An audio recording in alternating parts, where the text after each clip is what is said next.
بسم اللہ الرحمن الرحیم۔ معزز خاتم حضرات، السلام علیکم ورحمۃ اللہ وبرکاتہ۔ قرآن مجید بنیادی طور پر تربیت اور اصلاح کے لیے اللہ نے نازل فرمایا۔ اسی کا ایک تسلسل ہے کہ قرآن مجید ہمیں بتاتا ہے کہ جب ہم کسی کے ہاں جائیں تو آداب کیا ہیں۔ معمول کے مطابق سب سے پہلے آیت مبارکہ کی تلاوت کرتے ہیں۔ اعوذ باللہ السمیع العلیم من الشیطان الرجیم۔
معزز خواتین حضرات، رب کائنات کی پاکیزہ کتاب قرآن مجید 18واں پارہ سورہ مبارکہ کا نام النور، آیت مبارکہ ہے 27۔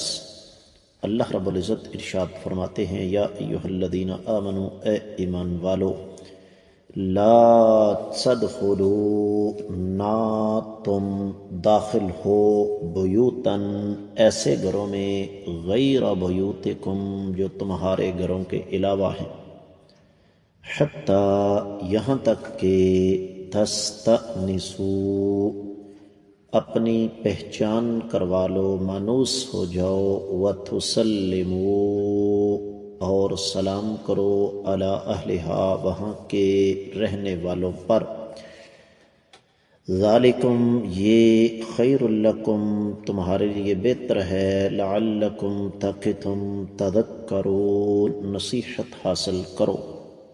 با محاورہ ترجمہ سماعت فرمائیے گا۔ اے ایمان والو، جب تم اپنے گھروں کے علاوہ دوسرے کے گھروں میں جاؤ تو تب تک داخل نہ ہو جب تک اجازت نہ لے لو، اور گھر والوں کو سلام نہ کر لو، یہی تمہارے لیے بہتر ہے تاکہ تم نصیحت حاصل کرو۔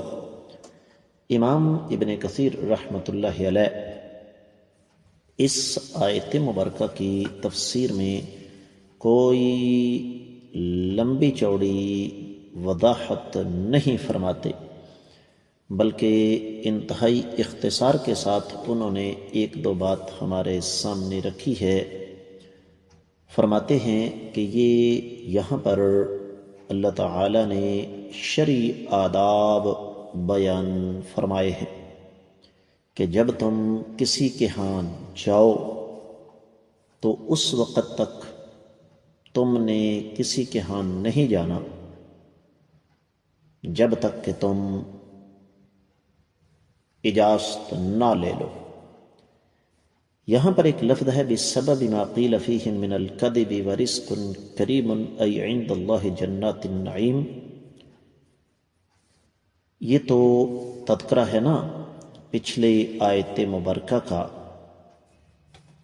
یہاں پر جو چیز اللہ تعالیٰ خصوصی طور پر سمجھا رہے ہیں وہ یہ ہے کہ ہر جگہ منہ اٹھا کے بندہ ایسے نہ گھس جائے، بلکہ ضروری ہے کہ جب آپ کسی کے بھی گھر میں جاؤ تو دو کام کرنے ہیں، سب سے پہلے اجازت اور اس کے بعد سلام، اور یہ سلام بھی 3 مرتبہ کرنا ہے، جس طرح کہ صحیح بخاری کتاب الاستئذان اور صحیح مسلم اس میں حدیث 32، 34، 35 اور 37 میں ہے۔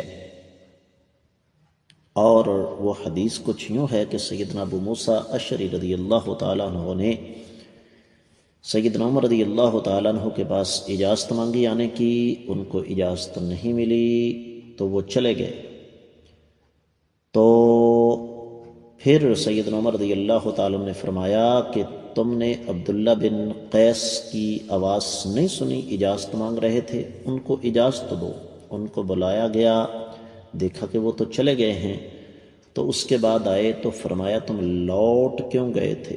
تو فرمایا میں نے 3 دفعہ اجازت مانگی، مجھے اجازت نہیں ملی، اور میں نے آقا علیہ السلام سے سنا کہ جب تم میں سے کوئی 3 بار اجازت مانگے اسے اجازت نہ ملے تو اس کو چاہیے کہ وہ اجازت نہ ملنے کی صورت میں چلا جائے۔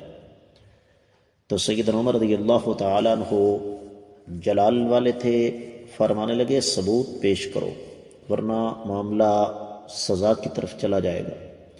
تو سیدنا ابو موسیٰ اشعری رضی اللہ تعالیٰ عنہ انصار صحابہ کرام کی جماعت کے پاس گئے اور ان سے جا کر یہ گزارش کی کہ یہ بات سیدنا عمر رضی اللہ تعالیٰ عنہ فرما رہے ہیں۔ تو سیدنا ابو سعید خدری رضی اللہ تعالیٰ عنہ جو کہ اس وقت چھوٹے تھے تو فرمانے لگے کہ ان کو تمہارے ساتھ بھیجتے ہیں۔ تو جب سیدنا عمر رضی اللہ تعالیٰ عنہ کی خدمت میں سیدنا ابو موسیٰ اشعری رضی اللہ تعالیٰ عنہ آئے تو انہوں نے گواہی دے دی۔ تو حاصل کلام یہ ہے معزز خواتین و حضرات، تفسیر ابن کثیر میں جو کچھ بیان ہوا اس کا جو خلاصہ ہے وہ یہی ہے کہ کسی کے ہاں بھی جائیں تو ہمیں وہاں اجازت مانگنی چاہیے۔ اہل علم نے اس آیت مبارکہ کی ایک مناسبت ذکر کی ہے، خاص طور پر امام رازی نے فرماتے ہیں کہ رب کائنات نے پچھلی آیات مبارکات میں سیدہ عائشہ رضی اللہ تعالیٰ عنہ پر لگنے والی تہمت کے بارے میں بالکل وضاحت کر دی اور پھر تہمت کی سزا کا بھی تذکرہ کر دیا۔ تو پھر اس کے بعد چونکہ اللہ تعالیٰ کو پتہ تھا کہ یہ تہمتیں لگانے والے چور راستے تلاش کریں گے، تو اس لیے رب کائنات نے پھر یہ حکم جاری فرما دیا کہ جب کسی کے پاس جاؤ تو اجازت لو اور سلام کرو تاکہ اس تہمت سے بچا جا سکے۔ اور پھر اس حوالے سے امام ابن جریر، امام قرطبی، پھر امام ابن القیم نے زاد المعاد میں، تفسیر الالوسی، دیگر کتب تفاسیر میں بڑی تفصیل کے ساتھ اس بات کا تذکرہ کیا گیا ہے کہ ہمارا یہ فرض ہے کہ جب ہم کسی کے ہاں جائیں تو اجازت مانگیں اور اس کے بعد گھر والوں کو سلام کریں۔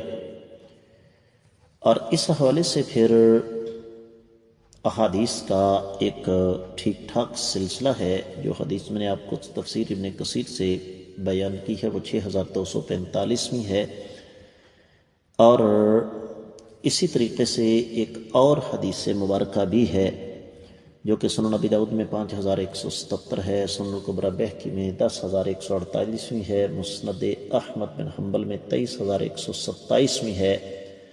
شیخ البانی رحمہ اللہ نے اس کو صحیح قرار دیا ہے۔ حدیث کچھ اس طرح ہے کہ سیدنا سہل بن سعد رضی اللہ تعالیٰ عنہ فرماتے ہیں کہ ایک آدمی نبی علیہ الصلوۃ والسلام کے حجروں کے پاس آیا اور آقا علیہ الصلوۃ والسلام اپنے سر مبارک کو کھجلا رہے تھے، اور وہ ایک آہنی کنگھی تھی جس کے ساتھ آپ کھجلا رہے تھے۔ تو اللہ کے رسول صلی اللہ علیہ وآلہ وسلم نے ارشاد فرمایا، اگر مجھے پتہ چلتا کہ تم مجھے دیکھ رہے ہو تو میں تمہاری آنکھ پھوڑ دیتا۔ اجازت مانگنے کا سلسلہ اسی وجہ سے ہے کہ کسی کی خفیہ باتوں سے انسان آگاہ نہ ہو۔ میں آپ کی خدمت میں عرض کر دوں کہ یہ روایت جو میں نے آپ کی خدمت میں ابھی پیش کی ہے یہ صحیح بخاری کی ہے 6241 میں۔ سنن ابی داؤد کی روایت اگلی ہے، اور وہ روایت کچھ اس طرح ہے کہ سیدنا یہ بنو عامر سے ایک آدمی بیان کرتے ہیں کہ آقا علیہ الصلوۃ والسلام سے ایک آدمی نے اجازت مانگی۔ آقا علیہ السلام گھر میں تھے تو کہنے لگا جی میں آ جاؤں، تو نبی علیہ الصلوۃ والسلام نے ارشاد فرمایا کہ اس آدمی سے کہو کہ اجازت ایسے نہیں مانگی جاتی، بلکہ وہ کہو، اس سے کہیے کہ وہ کہے السلام علیکم ادخلوا، میں آ جاؤں سلام کرنے کے بعد۔ تو نبی علیہ الصلوۃ والسلام نے ان کو اجازت دے دی۔ پھر فرمایا اللہ تعالیٰ نے کہ ذالکم خیر لکم لعلکم تذکرون، یہ تمہارے لیے بہتر ہے تاکہ تم نصیحت حاصل کرو۔ اس کا معنی یہ ہے کہ کسی کے ہاں بندہ جائے اجازت طلب کرے تو یہ معاشرتی طور پر تو بہتر ہے ہی، انسان کے اخروی اعتبار سے بھی باعث اجر و ثواب ہے، جس طرح کہ امام ابن جریر اور امام واحدی نے تفسیر الوسیط میں، امام بیضاوی نے اپنی تفسیر میں، اسی طرح تفسیر الخازن وغیرہ میں لکھا ہوا ہے۔ بات کو اختتام کی طرف لے جاتے ہیں، اور واحد و تفسیر میں اس حوالے سے کچھ نکات ہیں، میں ان کی طرف اشارہ کرنا چاہوں گا۔ یہ نکات ذرا تھوڑے سے تفصیل طلب ہیں، تو میں یہ سمجھتا ہوں کہ ان نکات کو ہم مؤخر کر دیتے ہیں آئندہ آنے والے سبق تک، کیونکہ اس میں کافی تفصیل ہے، اور گھڑی کی سوئیاں مجھے یہ بتا رہی ہیں کہ اس تفصیل کو اگر ہم نے بیان کیا تو اختصار کا دامن ہاتھ سے چھوٹ جائے گا۔ یہاں پر صرف ایک بات میں آپ کی خدمت میں عرض کر دینا چاہتا ہوں، اور وہ یہ کہ استئذان کا تعلق پچھلی آیت مبارکات کے ساتھ بہت گہرا ہے۔ اس کے ساتھ ہی آج کا سبق مکمل ہوتا ہے۔ اللہ نے چاہا تو کل انشاءاللہ آنے والے سبق میں ہم آگے چلیں گے۔ السلام علیکم ورحمۃ اللہ وبرکاتہ۔